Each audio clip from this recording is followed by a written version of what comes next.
I grew up believing I had a normal childhood. My parents always said their tough love would make me stronger, but what they called pranks were actually emotional abuse. That gas station abandonment when I was 16 changed everything. One moment, a reluctant family road trip. The next, standing alone as their car disappeared down the highway. 20 years of silence followed as I built a new life. Then this morning my phone lit up with 39 missed calls.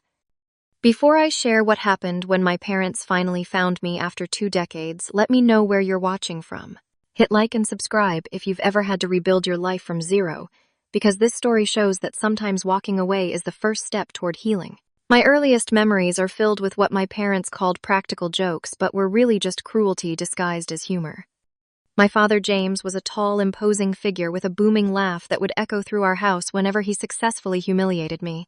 My mother, Laura, was quieter but equally damaging, always watching from the sidelines, sometimes with a small smile that seemed to say this was all normal. When I was 5, they told me we were going to Disney World. They packed the car, drove for hours, and then pulled into a local carnival instead. When I started crying from disappointment, they took pictures and showed them to relatives, later laughing about how I could not take a joke. This became a pattern throughout my childhood. On my 8th birthday, they wrapped an empty box as my present. When I opened it, confused, they filmed my reaction and played it at dinner that night for our guests. Everyone laughed except my Uncle Thomas, who pulled me aside later and slipped me a $20 bill. That was the first time I realized maybe what my parents were doing was not normal. School became my only sanctuary, though even that was complicated. I struggled with anxiety, never knowing what humiliation awaited me at home. My 3rd grade teacher, Miss Williams, noticed something was wrong when I flinched anytime someone laughed nearby. She tried to talk to my parents, but they were charming and convincing, assuring her they were just raising me to have a thick skin in a tough world. By the time I was 12, I had developed strategies to minimize being the target of their jokes. I kept quiet about things I cared about. I pretended to find their pranks funny. I became an expert at reading their moods, knowing when to make myself scarce. But no matter how careful I was, they always found new ways to use my vulnerabilities against me. My teenage years only made things worse. As I began questioning their treatment, the dynamic at home deteriorated. My father started drinking more heavily often, beginning in the afternoon and continuing until he passed out on the couch. My mother enabled him making excuses and pretending everything was fine. Their financial troubles added more tension. The mortgage was late several times and collection calls became common. Through it all, I discovered art as my escape. I would spend hours sketching in my room, creating worlds where I felt safe and in control. When my parents found my sketchbooks, they laughed at my drawings, calling them childish and a waste of time. My father once ripped up a drawing I had worked on for weeks, telling me I needed to focus on something that could actually make money someday. The summer I turned 16, tensions reached a breaking point. I had been selected for a prestigious summer art program, but it cost money we did not have. When I suggested taking extra jobs to pay for it myself, my parents mocked my ambition. The night before our annual road trip to visit my grandparents in Montana, we had our worst argument ever. My father, halfway through a bottle of whiskey, told me I was ungrateful and delusional. My mother stood by, nodding in agreement. I remember shouting back for the first time, saying they were terrible parents who cared more about humiliating me than supporting me. The silence that followed was deafening. My father smiled in a way that sent chills down my spine and said, "You will regret saying that, Paige." The next morning we left early. The car ride was silent for the first 100 miles. Eventually they started acting normally as if nothing had happened. I was tense but relieved, hoping the worst was over. Around noon, we stopped at a gas station in a rural area I did not recognize. My father turned to me and said, "Go get us some snacks, will you? Take your time picking something good." My mother handed me $20 with an overly bright smile. Something felt off, but I was eager to escape the car for a few minutes. The gas station was old and nearly empty. Just an attendant behind the counter, a middle-aged man with kind eyes named Arnold according to his name tag. I spent about 10 minutes picking out chips, sodas, and candy bars, trying to choose things my parents would approve of. When I walked back outside, the car was gone. At first, I thought they had moved to a different spot. I walked around the entire gas station searching. My heart started racing as I realized what had happened. They had left me. I went back inside, trying to keep my voice steady as I asked Arnold if I could use the phone. My mother answered on the fourth ring, laughing. "Oh, did we forget something?" I asked when they were coming back for me. There was a pause, then my father took the phone. "Figure it out, Paige. Consider it a life lesson. You think we are terrible parents. Let us see how you do on your own for a bit." I begged them to come back, saying I was sorry about last night. My father just laughed and hung up. Arnold saw my distress and let me keep using the phone. I called again an hour later. By then I was panicking. It was getting late and I had no idea where I was or how to get home. This time my mother answered again. "Paige, we are already home." She sounded amused. "Let us see how long it takes him to get home." I heard my father shout in the background. That was the moment everything changed for me. I realized they had planned this all along. The argument the night before had just given them the excuse. They had driven several hours, left me at a random gas station, and then driven all the way home with no intention of coming back for me. This was not a temporary lesson. This was abandonment. Arnold watched me hang up the phone. "You okay, kid?" he asked. The kindness in his voice nearly broke me. I told him the truth, that my parents had left me here as a punishment and were not coming back. He did not call me a liar or dismiss me. Instead, he called the police and then a local youth shelter. While we waited, he gave me a sandwich and a soda on the house and let me sit behind the counter with him. I remember thinking as I sat there watching Arnold help customers that this stranger showed me more compassion in a few hours than my parents had in 16 years. It was the first time I realized that the world might not be as cruel as my parents had led me to believe. When the social worker arrived at the gas station, her name was Susan Thompson. She had tired eyes but a gentle voice. She listened to my story without interruption, writing notes and occasionally nodding. Unlike the police officer who seemed skeptical, Susan believed me immediately. She had seen cases like mine before. That first night at the youth shelter was surreal. I kept expecting my parents to show up angry but ready to take me home. Part of me wanted that despite everything. The familiar, even if painful, was less scary than this new uncertainty. But they never came. Susan helped me check the shelter phone messages daily. Nothing. After a week, she suggested we file a missing person report on me. That is when we discovered my parents had never reported me missing.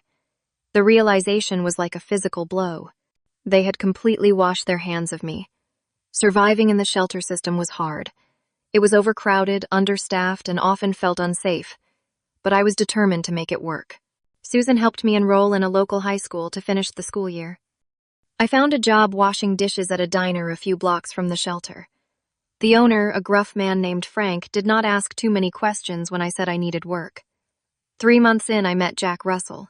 He was an art teacher at a community center near the shelter and offered free classes on weekends. The first time he saw my sketches, he went completely quiet. Then he looked at me and said, "Kid, you have got something special here." That was the first time anyone had ever validated my artistic abilities. Jack became my mentor over the next year. He taught me techniques, lent me art books, and encouraged me to apply to art schools. Meanwhile, Susan was fighting to get me classified as an emancipated minor so I could make decisions for myself. The court process was grueling, requiring me to recount my parents' abuse and the gas station incident multiple times. My 17th birthday passed without acknowledgement from my parents. No call, no card, no attempt to find me. Susan brought cupcakes to the shelter, and Jack gave me a set of professional drawing pencils. It was small, but meant more than any birthday I had ever had with my family. With Susan's help, I completed my GED early. By 18, I had saved enough from my dishwashing job and a second job stocking shelves at a grocery store to afford a bus ticket to Philadelphia. It was far enough away that I could truly start over. Susan cried when I left, but made me promise to call once a week. Jack gave me the address of an artist friend who might help me find work. In Philadelphia, I crashed on couches at first, then found a tiny room in a shared apartment. I enrolled in community college art classes while working multiple jobs. It was exhausting but freeing. For the first time, I was making choices for myself without fear of ridicule. I also began the process of legally changing my name. I kept Paige as my first name but changed my middle and last names completely. It felt like shedding an old skin, becoming someone new who was not defined by abandonment. My first serious relationship was with Natalie, a barista at the coffee shop where I spent hours sketching between shifts. She was bright and optimistic, everything I was not. For 6 months, things were good. Then she started asking about my family wanting to meet my parents. The web of lies I had created became too complicated to maintain. When I finally told her the truth, she did not know how to handle it. The relationship crumbled under the weight of my past. Through my early 20s, I slowly built a career in art. First commercial work for local businesses, then gallery showings of my personal pieces. My art often explored themes of isolation and rebirth, though I never told anyone the true inspiration behind it. Jack remained a constant supporter, critiquing my work over long-distance phone calls and celebrating each small success. By 25, I had saved enough to put a down payment on a tiny studio apartment. It was nothing special, but it was mine. I remember sitting on the floor that first night, surrounded by my few possessions, and feeling a sense of achievement that no one could take away from me. I was careful about building relationships, wary of getting too close to people. But slowly I developed a small circle of friends who became my chosen family. They knew I had a complicated relationship with my biological family, but did not press for details. Holidays were spent at their homes instead of alone. When I met Amanda at 28, something was different. She was perceptive and patient, sensing my walls but never forcing me to lower them. On our 5th date, she noticed how I tensed when a father jokingly threatened to leave his misbehaving child at the restaurant. She simply took my hand and changed the subject. It was the first hint that she understood there was trauma there without my having to explain it. After a year together, I started seeing Dr. Harrison, a therapist specializing in childhood trauma.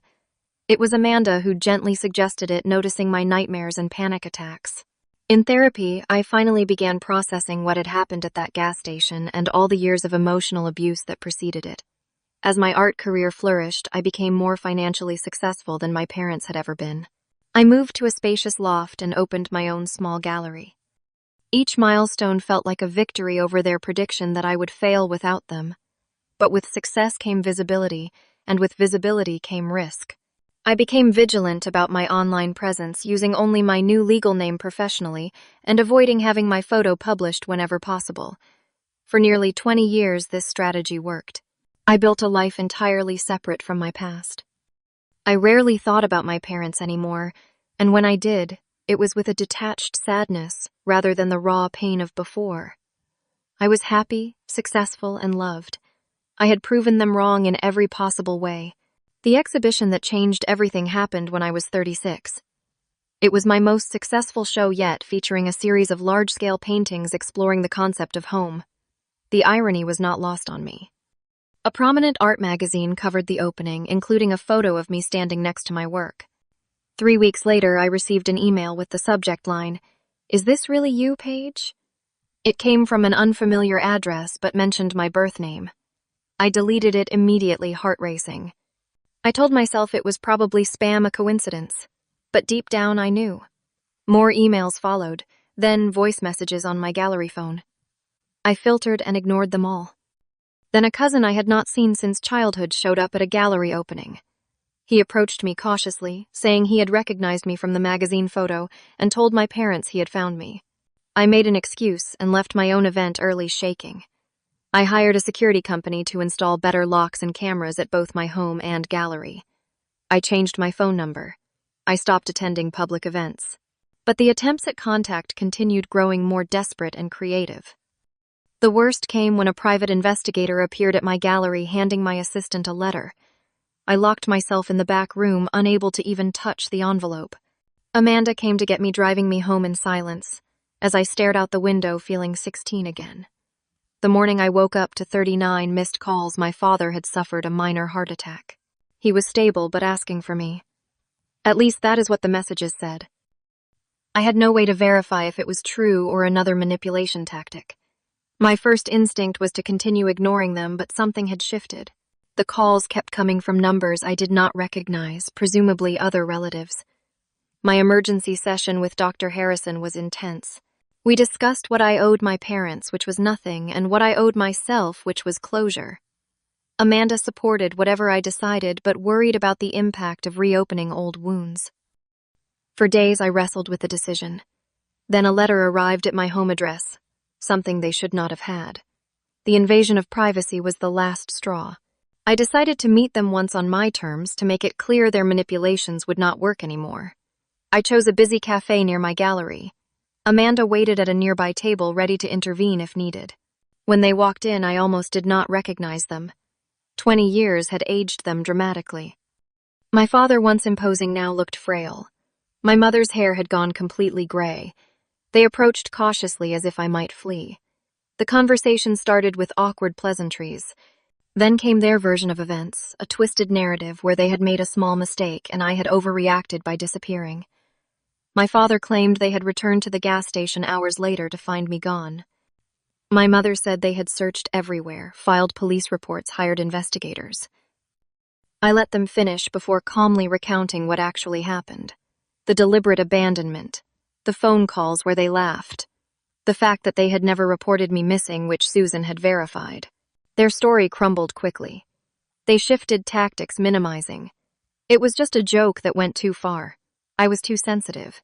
They had been teaching me independence. The familiar gaslighting made me dizzy with déjà vu. When that did not work, my father mentioned his heart condition, implying his health depended on my forgiveness. My mother cried, talking about all the years they had lost. The guilt trips were the same ones they had used throughout my childhood, just with higher stakes. Finally, I spoke my truth. I told them how their abandonment had been the best thing that ever happened to me, how it had freed me from their constant emotional abuse, how I had built a successful life without them, how I had found people who loved me without needing to tear me down. Their faces showed shock, then anger. My father began to raise his voice, drawing attention from nearby tables. I remained calm, which only frustrated him more. My mother tried to reach for my hand, but I pulled away. After 20 minutes, I stood up. I told them I would be willing to have limited contact moving forward, but only if they respected my boundaries and acknowledged the harm they had caused. As I walked away, my mother called after me. "What about your father's heart?" I turned and said simply, "That is not my responsibility." It was the most liberating moment of my life. The weeks following the confrontation were emotionally turbulent. I had nightmares again, waking up convinced I was still that 16-year-old stranded at the gas station. Amanda was my anchor, holding me through the panic attacks and reminding me that I was safe, successful, and loved.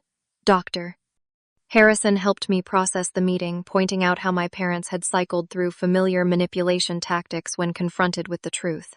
We talked about how seeing them as they truly were, flawed and unable to take responsibility, was an important step in my healing. The contact attempts continued but shifted in tone. My mother sent emails promising they would respect my wishes if I would just give them another chance. My father, apparently recovered from his heart scare, left voicemails alternating between anger and pleading. I responded with a single, carefully crafted email outlining my conditions for any relationship, acknowledgement of what they did, an authentic apology, and respect for my boundaries. Their initial response was rejection. How dare I set conditions for loving my own parents? But as weeks passed with no contact from me, they grudgingly began to meet my terms. My mother sent a letter that, while not perfect, acknowledged they had abandoned me and it was wrong. My father followed with a gruff voicemail admitting he had been a poor father. I allowed a short phone call, then a brief meeting in a public place. Each interaction was strictly on my terms. I made it clear I would walk away permanently if they slipped back into old patterns. Surprisingly, they complied.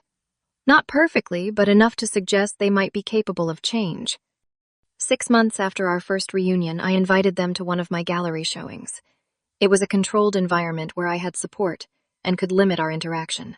Watching them see my artwork for the first time, recognizing my talent that they had once dismissed, was a powerful moment of validation I had not realized I needed. The most healing part of my journey came through my art. I created a series called Starting Points, exploring moments that completely change a life trajectory. The centerpiece was a large canvas depicting a lonely gas station at dusk, a solitary figure standing in the glow of the lights while darkness gathered around. It was the first time I had directly addressed that pivotal moment in my work. The series received critical acclaim, but more importantly, it helped me reclaim my narrative. What had been a source of shame and pain became a powerful testament to resilience and rebirth. I even reconnected with Arnold, the gas station attendant, finding him through social media. He cried when I told him how his small kindness had impacted my life. When Amanda proposed after 3 years together, my first feeling was fear. What did I know about healthy family dynamics? How could I be certain I would not repeat my parents' patterns, doctor? Harrison helped me work through these fears, reminding me that awareness and choice made all the difference. I had already proven I could build healthy relationships through my chosen family of friends. The most profound realization came when I understood that forgiving my parents was not about excusing their actions but freeing myself from the weight of resentment. I would never forget what happened, but I could choose not to let it control my future. This forgiveness was for me, not for them. Gradually, I shared my full story with my closest friends. Their reactions, shock mixed with deep compassion, helped me see clearly how abnormal my childhood had been. Their unwavering support confirmed what I had spent years building: a genuine family based on mutual respect and love. My relationship with my parents now exists within carefully maintained boundaries. We speak occasionally. They have visited my home exactly twice. I do not spend holidays with them. This limited contact is not what they wanted, but it is what I need, and for once my needs come first. The greatest lesson I learned through this 20-year journey is that real family has nothing to do with blood and everything to do with how people treat each other. My parents gave me life, but it was strangers like Arnold, Susan, and Jack who taught me how to live it. It was Amanda and my friends who showed me what unconditional love actually looks like. I also learned that sometimes the bravest thing you can do is walk away. That 16-year-old boy standing alone at a gas station as night fell made an impossible choice that ultimately saved him. By refusing to return to abuse disguised as love, he chose himself when no one else would. Today, at 38, I am not defined by abandonment, but by the life I built from that terrible beginning. My art hangs in galleries across the country. My home is filled with love and laughter. The nightmares come less frequently now. I sometimes wonder what would have happened if I had found my way home that night. If I had accepted their explanation that it was just another joke, another life lesson. I would likely still be trapped in their cycle of emotional abuse, believing I deserved it.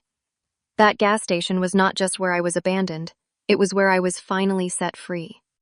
Have you ever had to make the difficult choice to walk away from a toxic relationship, even if it was family? Share your experience in the comments below. Your story might help someone else find the courage to choose themselves. If this resonated with you, please subscribe to hear more stories about finding strength in difficult circumstances. Like and share this video if you believe that sometimes the family we choose is more important than the family we are born into. Thank you for listening to my journey. And remember, healing is not linear, but it is always possible.